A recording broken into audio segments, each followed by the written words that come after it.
Hey people, I'm Carlos Luna, content producer here at Roll20, and today I'm going to be walking you through the unique storytelling and map making game Companion's Tale, so you can start playing as quickly as possible. Now, the Facilitator or GM of Companion's Tale plays the game just like all the other players, but they're usually the person teaching it to the other players. Now, I'm going to explain how everyone plays the game, then towards the end of this video, I'll have some tips just for the Facilitator. Now, the overall structure of Companion's Tale starts with a prologue setting up the world. Then it moves into 3 acts of storytelling where each player takes turns in 4 roles, telling the story of the hero. Now, each act has a historian phase, 4 story rounds, and a biographer phase. The game ends with an epilogue where players will describe the last time their companions saw the hero, concluding the overall story of the game. Setup. Okay, first shuffle the 3 decks of cards, the face cards, companion cards, and theme cards. You'll also need a blank sheet of paper or some type of whiteboard, also something to draw with. You're going to be drawing a map on these things. Now, if you're using the Roll20 module, all the decks will be shuffled when you open the game. It also has a page all set up with slots for your cards and a place to draw your map. Prologue. Now, when everyone is ready to play, begin the prologue. In the prologue, each player will get a turn to answer a question about the world. There are prologue questions in the rulebook for players to choose from, so you might get an example like, who do the people in this world pay taxes to? Or, who wields magic in this world? Is there a price for this magic? Now, these questions help set up the world for the hero and the companion, and are a jumping off point for the rest of the game. Act 1, the hero's genesis. Now, in Act 1, the players will introduce the hero and describe what sparked the need for them in the first place. It could be a corrupt government, a natural disaster, or maybe a looming threat. Each act will begin with the historian phase. The historian phase. This phase is used to plant thematic events and situations into the world. Begin the historian phase by drawing 1 theme card. Then, each player takes a turn describing a historical event inspired by the theme card and draws it on the map. Have fun with your drawings, but keep them simple and make sure to leave room for additions. This phase ends when each player has gone once. Story rounds. Now, in story rounds, each player will take a turn as one of the 4 roles: a cartographer, a companion, a witness, and a lorekeeper. Roles rotate at the end of each round. So, at the end of 4 story rounds, every player will have played each role. Now, let's go over what you'll be doing in each role.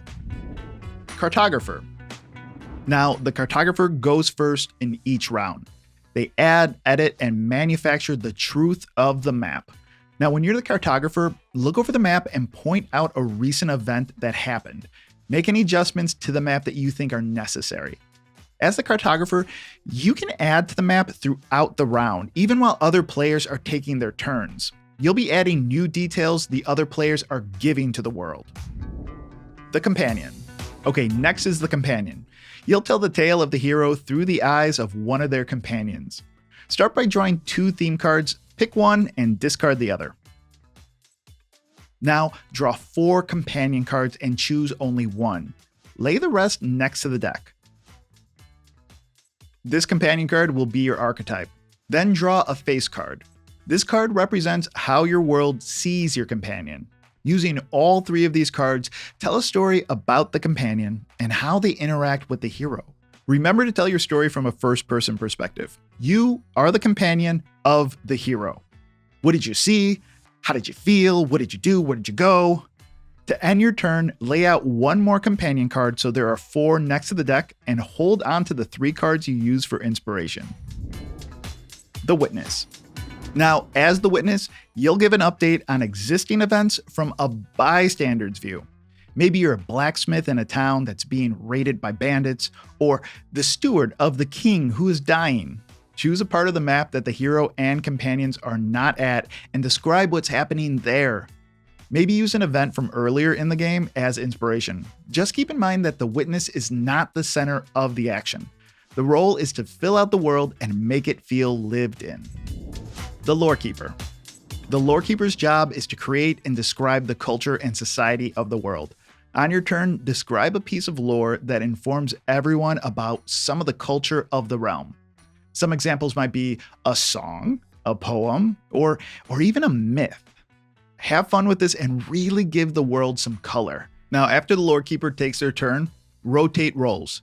Do this until everyone has been in each role at least once, so 4 times altogether. Every act ends with the Biographer Phase. Each player will take a turn throwing a suspicion or praise on the companions of the tale. Take turns choosing a companion controlled by another player and describe something unfortunate or scandalous about them. Maybe one of the companions was found to be flirting with their married baron of the neighboring state. Once everyone has gone and all companions have been talked about, move on to Act 2. Act 2, the heroes rise. Okay, use this act to introduce the growing threats of the world that may send it into chaos for Act 3. Act 2 is played the same way as Act 1 with all the phases and turns we just described. At the end of Act 2, each player will have 2 created companions in front of them. Act 3, the hero's apex. In this act, the world faces disaster, and your hero is going to try to solve it. These are the last series of actions from your hero and opportunities from your companions, so make them count. This act is played out the same as other acts with a couple minor changes. When drawing a theme card, shuffle and draw from the already used and discarded themes.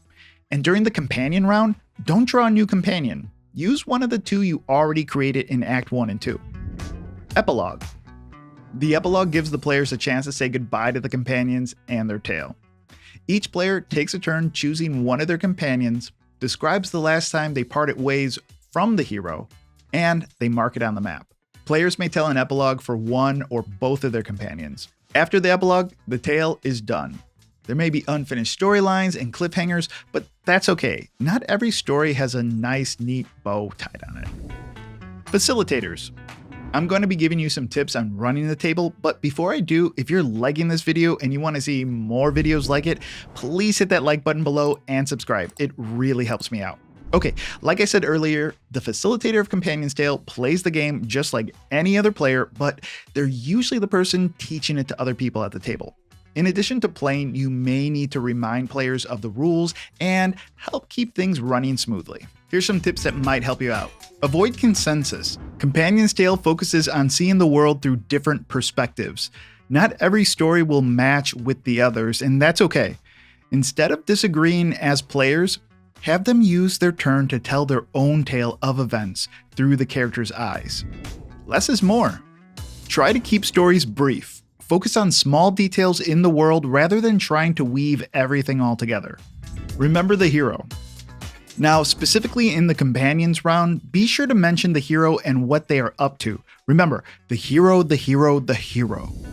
Avoid the hero. Okay, I know what I just said, but if you're not in the companion round, focus on other places on the map. Flesh out the world. People still go about their day-to-day lives, even if the hero isn't present. Sizing your turn. Now, on companions' turns, those will tend to be the longest, and that's okay. Give them a personality, history, and a point of view. But in the other roles, try to keep things brief and keep the story moving. No Rembrandts here. When drawing on the map, keep it simple. You'll have to keep up with all the new additions to the story, so draw quickly and be sure to leave room for additions. Stick figures and simple lines work the best. Variant rulebooks. Now, the Companion's Tale rulebook also includes some fun variations on how to play the game to freshen things up or to fit other player counts besides the usual 4. Here are some examples. Tale of Villainy. In this tale, the hero is considered by most to be a villain. Are they just misunderstood or portrayed badly by their foes? Or maybe they were corrupted. Lover's Tale. In this variant, each companion is someone who once loved the hero. Fallen Companions. This hero story becomes entangled with ghost stories and spooky fates. The hero has the ability to communicate with spirits of the dead, including perhaps the companions. Now, if you'd like to see more videos like this, check out this game right here or this playlist right here. If there's something you'd like to see, subscribe and leave me a comment right down below. I always read the subscriber comments first. Until then, I'm Carlos Luna, and this has been Learn How, Play Now.